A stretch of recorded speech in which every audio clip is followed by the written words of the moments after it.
Welcome to SML Total Access, where we break down news, predictions, and more in our Madden League. Now, let's get fired up for SML football. Hello and welcome back to SML Total Access. I am Primetime 000, joined by Matt and Dan. How's it going, fellas? Life is good, baby. Life is good, baby. Yeah. Matt, let's just get this out of the way on first down. Dan is the Simbardi champion of was it season 62 or 63? I've lost count. Really dynamic season. Matt, we'll start with you. What's your thoughts on the season as a whole? Dan went to Simbardi. Got to feel good for him. What's your thoughts? Yeah, I won't take too long on this one. I'll let Dan have his parade and have the floor. He earned, he kind of earned it. But I think the season as a whole, it was a good season. I think it kind of went status quo in my opinion. I'll talk about one part that didn't a little bit later. But I think what we saw is, it used to be in Madden, it didn't really matter because injuries weren't really a thing, right? Especially in the most recent, ever since I've been in the SML, I don't think quarterback injuries have really even been possible. And this Madden has changed that. And I think what you're seeing is those late games, those late week 17, week 18, you want to be in a good spot to be able to rest your players if you can. You lost AR, and I think it shifted the entire balance of the AFC playoffs. You do get to the AFC Championship, which I think was maybe not the best thing for the AFC because then Dan comes in and he's got an easy cleanup with Dak Prescott. So yeah.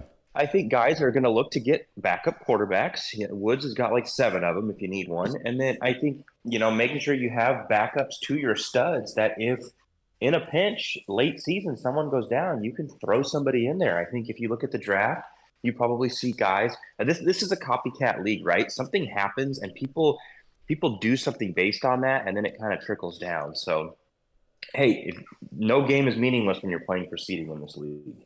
Yes, good stuff there, Matt. And Dan, what do you think? It was a great season, baby. Best season we've had all cycle. I mean, whoever could have won this season, man, I don't know what to say about them because they had to go through the gauntlet. No, no, just all joking aside.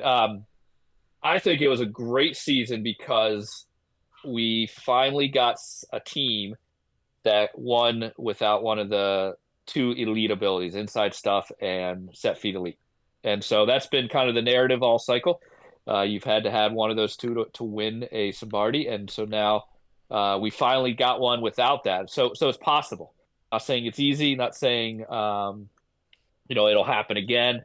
Was there some fortune to go my way? Yeah, sure. For sure. I think every single game I played came down to the last wire. And so it wasn't like, easy dominated, but it's possible. So, if guys are out there, I know sometimes Matt, sometimes Bean will talk that way. And it's tough and it's frustrating at times because, those abilities definitely help people and give them a crutch a little bit. But you can still win. And I think that's encouraging for the last part of the cycle that more teams have a chance than just the guys with the elite abilities. Yeah, that's good. That's good stuff. For me, I thought it was a season of unpredictability. Obviously some of the playoff games that we had watched, especially the playoff games, I thought were really, really, really interesting. Going back to Dan beating QP on a read option play, or obviously our game, Dan, what I think was an instant classic, despite Dak Prescott being in the game. What went to overtime, we had blocked field goals, phantom PI calls, missed throws. I mean, it was just a great game, drop passes. And then over in the NFC, obviously, Doink kind of making his way to the Super Bowl, Bomber missing field goals, and so on and so forth. So I just thought it was a really good season. It was what the SML playoffs are all about, which is, hey, you never know what's going to happen. You never know who's going to step up. And like you said, there is something to a team not having, in my opinion, I think set feet lead or pass lead elite is a tier above. It's in his own tier above inside stuff. I still believe that, especially when I think now there's been a bit of a I don't know if renaissance is a word. There's a strong group of people now, and we've removed a lot of people who did spam the inside zone. the inside zone isn't used as much as it was at the beginning of the cycle, and set feet lead impacts every single play. So I think that ability is really the biggest one in the game. And for Dan to do that without that ability, that's impressive. I think there's been a few people this cycle who've done it. Me, you, Woods. I'm trying to think if there's anyone else. But yeah, it was a fun season. I'm looking forward to how this one's going to play out. But we won't beat that horse too long here. Let's move on. Let me just say one thing though, real quick, because I just played Bomber with inside stuff. There's something about Bomber's inside stuff guy that is different than maybe some of the other guys. And I don't know what that is. They were kind of talking about the acceleration, but you remember when you played Aaron Donald, how dominant he was? Yeah. You know, that first Super Bowl. That's what Gather is right now. So I wouldn't put that part of it below set feet elite too much, because every single play I had to worry no matter what I was running against him. So and then just another side note too, you without AR might be more dangerous than with him. But just the way that the game played, it actually played in my favor because you got down. If you didn't get down, if you could have stayed with me early, you probably would have beat me even with Dak, because I think you're better let's move Dak. on. He's not more dangerous with Dak over AR. Get out of here. Let's move on. Jesus. He's 2 and 3 right now with AR. Don't tell me AR's the magic ticket right here. Now we're talking week 6. Okay. Can we 2 move and on? 3 with AR right now. Okay. Hadn't won a playoff game with AR since season 1. He actually won a playoff game with Dak. He's better. He's more focused. He's playing to his strengths when he has Dak, not AR. We'll talk about that later. Let's move on to second down. Who has the most to prove this for the rest of this cycle? Lots of good guys in the league. Dan, I guess the second down. What do you think? Yeah, I got to go right back to you, Prime. I think, what we just said right there. It's one playoff win since season 1. We're now into season 7 already. You pride yourself on Simbardi's, and you got the first one, which again, I won't say it, but some people will say anyone can win the first one. You have great regular seasons, but you haven't done the playoffs. So I think you've got stuff to prove right now. If you look at cycle, who's played the best this cycle? Okay. Myself, Woods, Q, Doink, we've all made multiple Super Bowls. So that instantly puts you at 4 or 5th. That puts you at 5th. That's not where you want to be. And so I got to say you right now, Prime. I think you got a lot to prove. I think you need another Simbardi this cycle to prove you are the top 5 of the league right now, because right now you're hanging on to the 5th spot, and I don't know. Matt, you go. Yeah, I was looking. You didn't have any comments. Silence. No, I'll comment in a second. I just want to have Matt say his piece. Come on, Dan. You know how this show works. We go in order. So I was looking at the neon just to try and get a good idea. I was looking at the new guys. Wine. I think someone said everyone on his defense is superstar, X factor, and he's got Mahomes and etc. But he hasn't been here long enough. Filthy came in. He was one of the best passers we've ever seen, and then he kind of fizzled out. But he's back now. And you got these other new guys that have come in. But I don't think they have the most to prove, because they're coming into teams they haven't built. Most to prove is that man in California, the golfing, styling, profiling QP. I'm sorry, man. He's got his team that even I won a Super Bowl with. He's got the best ability in the game, and he's only got one Simbardi. For me, that's the guy. He has to win another one, and he has to look dominant doing it. He's in a tough division, and he doesn't always look the best. But man, I'm sorry, but QP is not going to have any excuses. He might try and have them with and in chat he's pretty good at coming up with excuses. Maybe he's golfing or he's just not as interested. But I'm sorry, the guy is one of the best players that we've ever had. He's always been in the big 5, if you will. But to only have one Simbardi with that team, with that quarterback, and an early exit last season, I don't know. It's got to be QP. That's good stuff. I got 2 answers here. And first of all, I've always thought the end of cycle Simbardi or the first season Simbardi, like those don't count as much. It's kind of goofy. Like QP won a Simbardi last cycle at the end of the cycle, and it's like, he still won the Simbardi. Like Q is still a champion with that Bucks, and that was his first of the cycle. And I think Dan even said, "Oh, he really needed that." So you can't go both ways on the logic with that one.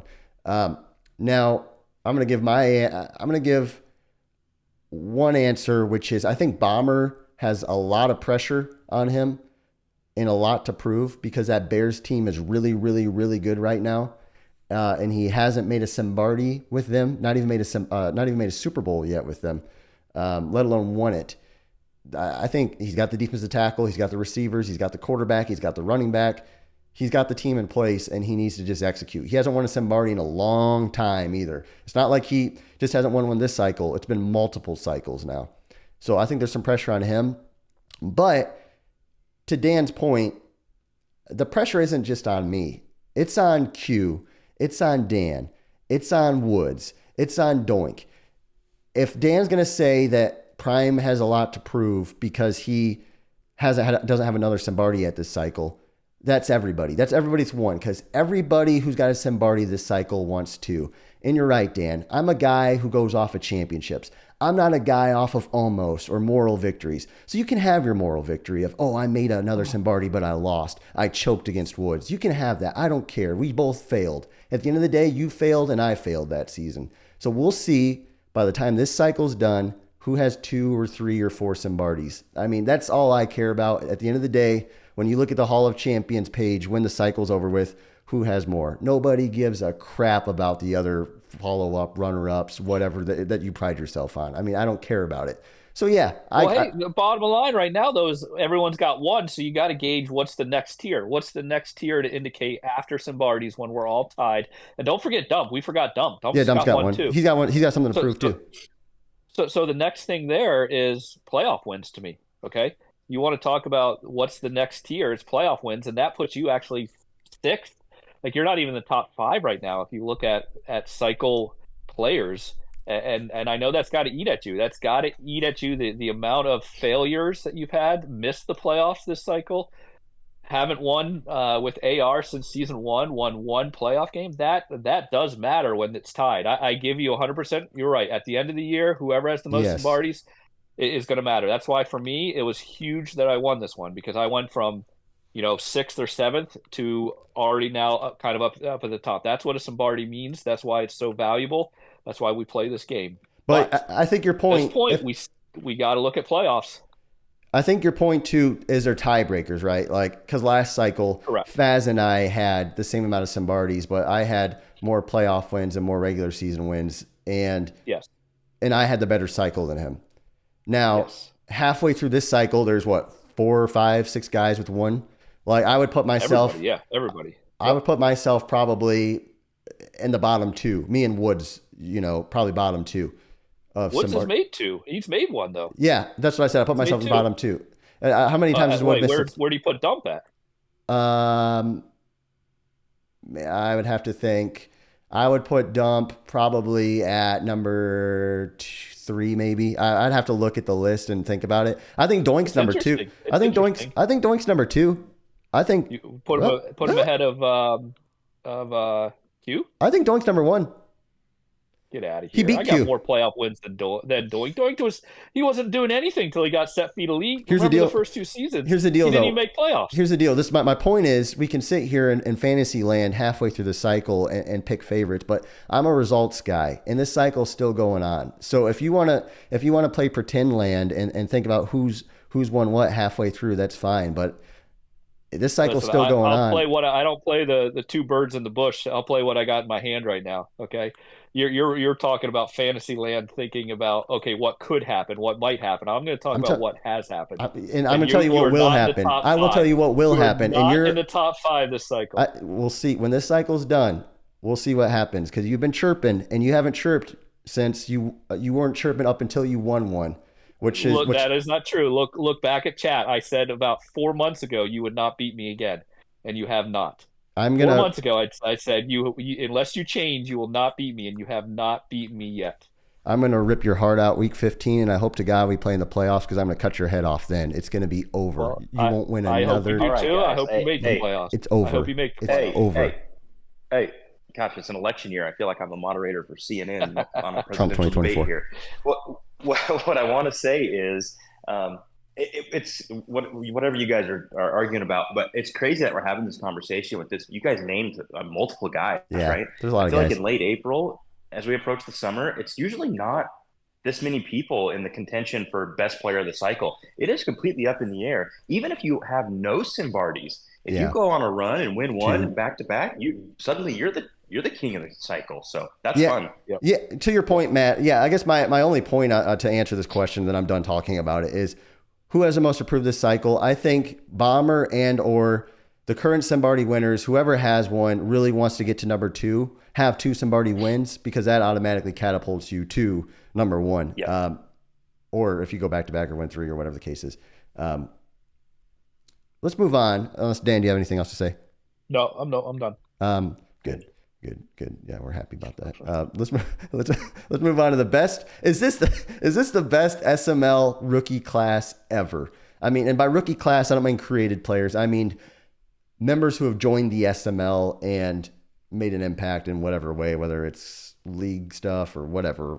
Matt, you go first. I feel bad because I feel like it's been me and Dan talking, so hopefully you are long-winded here, Matt. Yeah, I got you here. Well rested.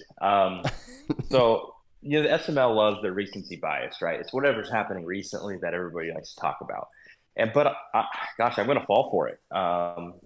I wasn't here for one of the big. I think Dan and Bomber came in around the same. I wasn't here for one of those big classes, but and we throw around the next big thing a lot. We say it. I feel like every single time someone wins a couple of games. But man, I tell you what, when I watch these guys play, there's something about them that looks different. I mean, you look at Stavo; he's 3-1 with that Titans roster, which is certainly not great. Niners, Larry Bird guy. That's his name, by the way, Larry Bird guy.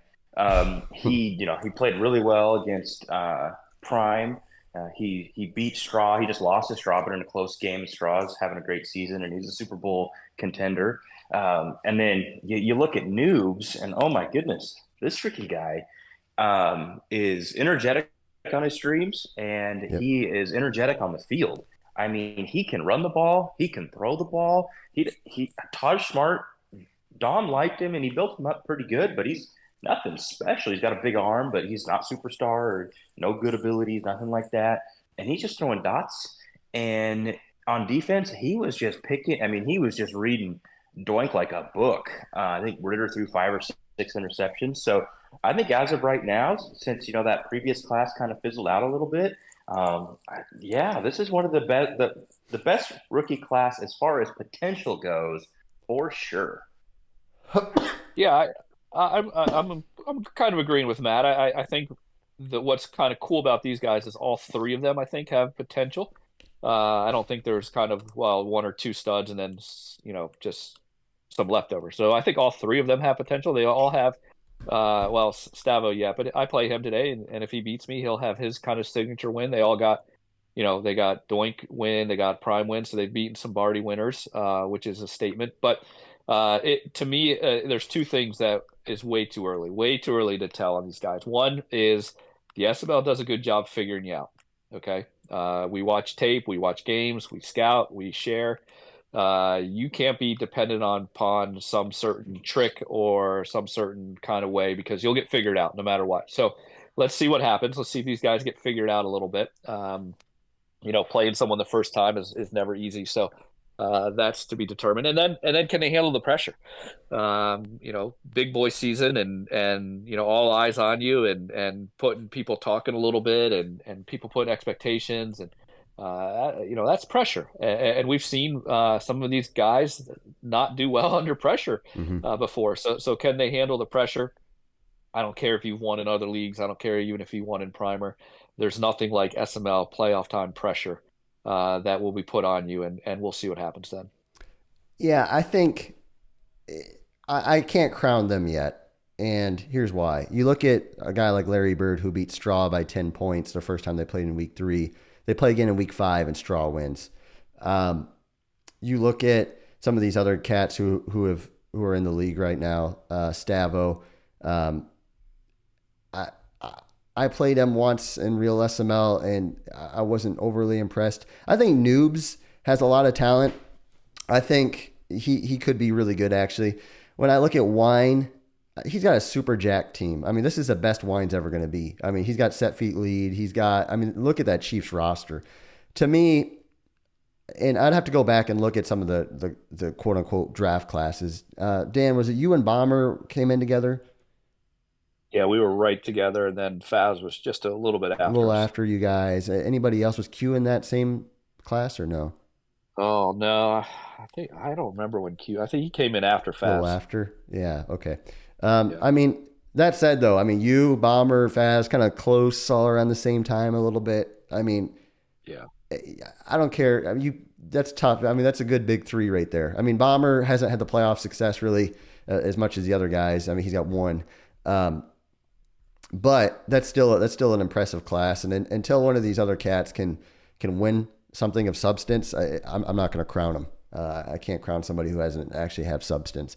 But to Matt's point, to your point, the potential is there, and they've all won some big games. So that's good. I think it's good for the league. I think competition's good. The other thing that a couple of years ago primer class had is they ended up being chat staples and kind of cornerstones of the league. Matt, did you join with Bomber in them? No, Bomber was already here. I Okay. came in right. DW and I came in at the same time because DW got QB's team, and then I got Uh, because I remember if I would have been brought up just a second before, I would have got not PJ's team. oh yeah, yeah. I mean, man, there's been a lot. DJ. It all blurs together, but it's gonna be tough. It's gonna be tough. We still need a nickname for this primer class. Primer posse is tough to beat, but um, let's move on. Let's spread the love. Let's spread the love, and Matt, we'll start with you. Yeah, so I'm gonna go over to the AFC, and gosh, I'm actually gonna grab my passport because we're gonna go across the border here. We're gonna Wow. give it to Finns. Hey, I know the three of us do not like him, but you can't really Easy fault what he's now. been Come doing. on. That's my boy. You, Don't go after my Sorry, boy. Dan, it's my turn. He's got the win over the Chargers and QP, and not just a win. It's not like he scored 50 Kick and then butt. and made a stand at the end. He beat him 16-14. He held QP Bum. with set feet lead to 14 points. That is a staple. Now he struggled. He got blown out by Gutta, but he bounced back and he played wine really close with a 3-point loss. And then he beat Fig. Yeah, it was by 3, but man, a win's a win. So I'm going to give it to Finns. He's right in the heart of that AFC East race. And so, what is he sitting? Let's see here. He's actually in the lead. He's got a 1-game lead over Bean and Good. KJ. So, well, hey, I'd love to see Finns in the playoffs. That's good. That was a Yeah, good that one. was a good one. That's a good one. That's a good one. Even even though it should have been my turn because Prime can't count. But anyways, I'm going to go to the NFC side, and I'm looking at Strawbacks. I mean, this is a guy. Man, he kind of shot out of the gate season one, made the Super Bowl, gave Prime everything you could have, and then we just haven't heard much from him. I mean, I think Straw is a really good player, and yet he just hasn't done anything. And now he's starting out 4-1, just beat Larry Bird, the legend, Larry the guy, Larry the cable boy, all that, Larry the Cable Larry stuff. Guy. Yeah.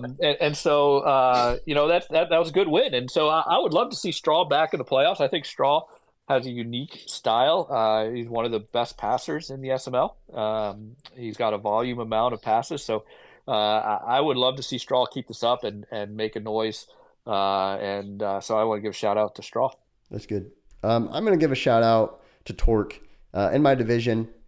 Tough player, plays people really well. Just hasn't the last season and a half or so really hasn't had much luck, kind of closing the deal and getting a lot of wins. But he's in a lot of games, and he's a guy that you play that you don't really want to play because he's talented. Torque, keep your head up, keep chopping wood. I think I play you next week, so don't. I mean, wait a week before you start chopping wood, I guess. But he's a good player. And one other thing I'll toss in, one other person I want to spread my love on. I don't want to spread a lot of love on this person, but I do respect Dan's ability to talk trash and not become an emotional basket case. And I think that's fun. Dan's one of my favorite. I've said it before. Dan's one of my favorite people to talk trash to. And I hope we have a rivalry about to start up here as this last 3 seasons are underway here. But I do like somebody who I can talk trash with. It brings out the best in me. So I do want to spread my love. I appreciate it, Prime. Appreciate it, and I do hope we have a rivalry. I hope you can actually make the playoffs. Yeah, thank you.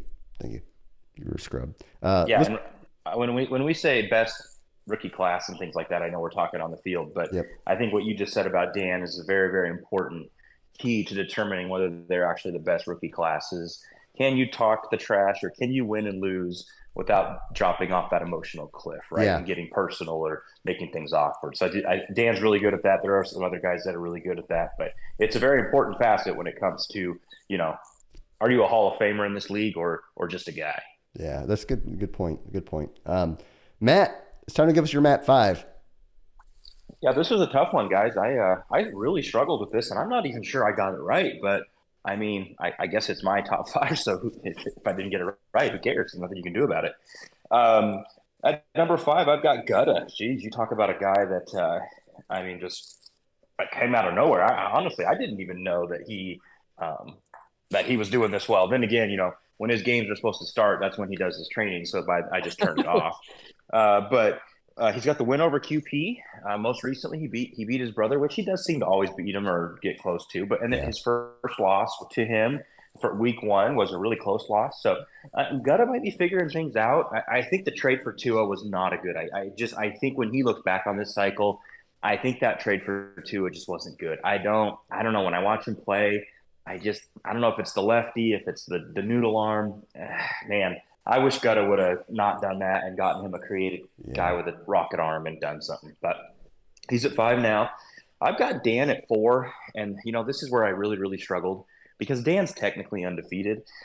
He was on his Simbardi vacation, and he took the forced loss to Dump over in week 1. If he plays and wins that game, which he's had Dump's number more than anyone this cycle, he's probably number 1 on this list. So it's hard, but hey, the best ability is availability, and he wasn't here. He does have the win over Bomber. Really, really nice win there. But obviously, as a defending champ, I think Dan's probably going to be a staple on this list and probably move up eventually. I got Filthy. You talk about a bounce back candidate. This guy came into the league blowing the doors off of everybody. I played him when he first came in. I was a couple games in, and I was like, man, this guy he knows where the open guy is. It was insane. No matter what I did, you can't cover everyone, and you just always found the one guy, even if it was a tight window. And I think what one of you said was that the SML does a really good job of adjusting, and I think they adjusted to Filthy, and he's felt that. But he may have made some adjustments himself. He's got the win over Wine, yeah. He's got the loss to KJ, but man, if you are in the SML long enough, you will have a loss to KJ. Yeah, I guarantee it. It just happens to all of us. At number 2, maybe controversial because he's got the best record in the league, tied for the best, I should say. It's Dump. Look, yeah, he's got the forced win against Dan, but he has beat KP and Bomber. Now, I mean, I flooded KP, but I haven't played Bomber. I haven't beat Bomber this cycle, but he beat the brakes off Bomber. It's not just that he beat him; it's how he beat him. That game was never close, and Dump just put it on him. And look, I think Dump is in contention for one of the best players of the cycle. Yeah, he's got the best team. He's got the ability. I mean, Burrow is your ideal quarterback from an ability standpoint, blah, blah, blah. But look, you still got to go out and play, man. He doesn't set the controller down. So Dump's at number 2. At number 1, man, I tell you what, it's a smoke detector guy himself. I don't know if I've ever put a new guy on the number 1 of my top 5 so quickly, but it's Noobs. Wow. He's got wins over Woods, Bean, and most recently Doink. And I'm telling you, it's not that he's winning, it's how he's winning. I watched that Doink game from start to finish, and yeah, he made a couple of mental errors with some bad reads, but I think what Noobs is going to have to do, I love the emotion in his strings, but he's going to have to be able to control that, especially as he gets later in the season in the playoffs. I think he gets overly emotional, makes bad decisions. But man, he was throwing, I mean, just the throws I wouldn't even make. It reminded me of a prime time 0-0-0. I mean, just throws that other guys just don't even try, and he's just dotting them in there, and he's giving Doink tips on the stream. He's telling him, he's giving his opponent tips on the stream. I mean, I had just never seen anything like it. So I'm excited for Noobs. I know he won back-to-back Primer Bowls, so yeah, maybe and he hasn't lost here. So I'm excited to see how he transitions for the rest of the cycle and how the league adjusts to him, and especially when he starts to play some of the better players over on the in the AFC. But congrats, Noobs. You're number 1. It was good. Yeah, I thought it was pretty cool, Matt. When you were watching that game, he called his own shot in the last interception. He did, which I thought was pretty cool. But I will say, if anyone needs any tips on playing noobs, go ahead and DM me. I got some ideas. Oh wow! There you go. Gamesmanship, guys. That was SML Total Access. That was Matt. That was Dan. I'm Prime. We're gonna go off air, and me and Dan are gonna duke it out in private here over the next 10-15 minutes and continue our debate. So we'll see you guys around. Have a great day.